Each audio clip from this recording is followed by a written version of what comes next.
Okay, now we're gonna do blood pressures. Now, this is a wrist monitor and this is a blood pressure cuff. These are not my favorite. If you're interested in learning how to take a manual blood pressure reading with your own ears and a stethoscope, Barbara or I are happy to teach you how to do that. There's going to be times when we have to use these machines. Both of these machines are reading your blood pressure based off of a heartbeat that is coming specifically from a vessel that's in your arm. So it is imperative that these are put on the arm correctly or you're going to get misreadings. So we'll start with the wrist one. The wrist blood pressure cuff is made to be put on by the resident as if they were reading it themselves. So Barbara's going to put that on her arm.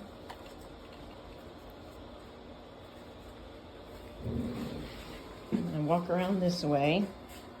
So it's as if she is reading it herself, okay? We're going to turn it on. With placement, it has an arrow. This arrow should be about in the middle of her hand, maybe a little bit over to where her thumb is, because that is where the vessel is that it's reading your pulse off of. So if you don't have this arrow lined up with the right pulse, you're not getting an accurate reading. Then cross it over your chest and hit start. Then your blood pressure readings. You're going to get a top number and a bottom number. And both of these are also going to give you your pulse. So you have your top number, your bottom number, and your pulse. This one's giving us an error, of course. It may be because I have it too far.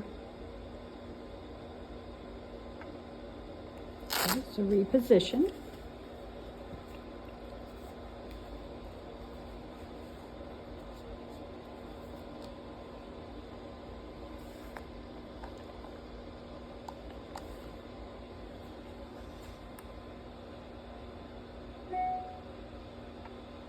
This is why they're not our favorites. This is why we're not our favorites, exactly. All right, we'll change the batteries in that and see. So that one doesn't work.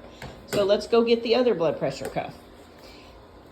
The size of this cuff is going to matter. If you've got a little bitty skinny resident, this cuff is going to be too big for them. Let's put it on your arm and I can show you how you know if it fits or not. So again, we want the cuff to be outside of clothes if we can. A light thin shirt it's probably okay on.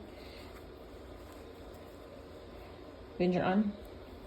So where she bends her arm, the vessel that you're reading comes right through the middle of here.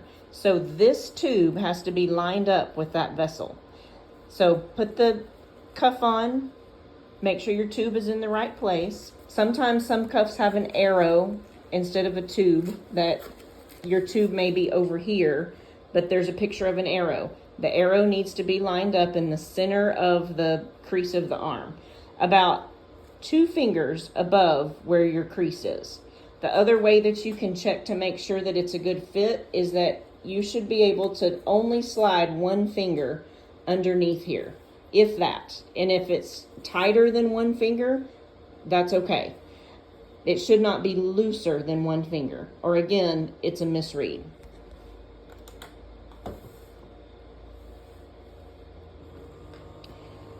So you hit start. They need to have their arm resting.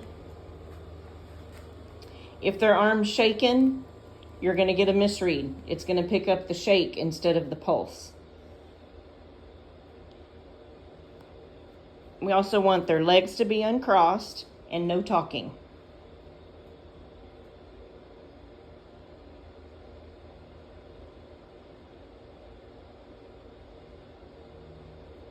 It's going to read us our top number, our bottom number, and our pulse. So your top number range should be between 100 and 200. So she's 125. Perfect. Your bottom number should be between 50 and 100. She's 78. Perfect.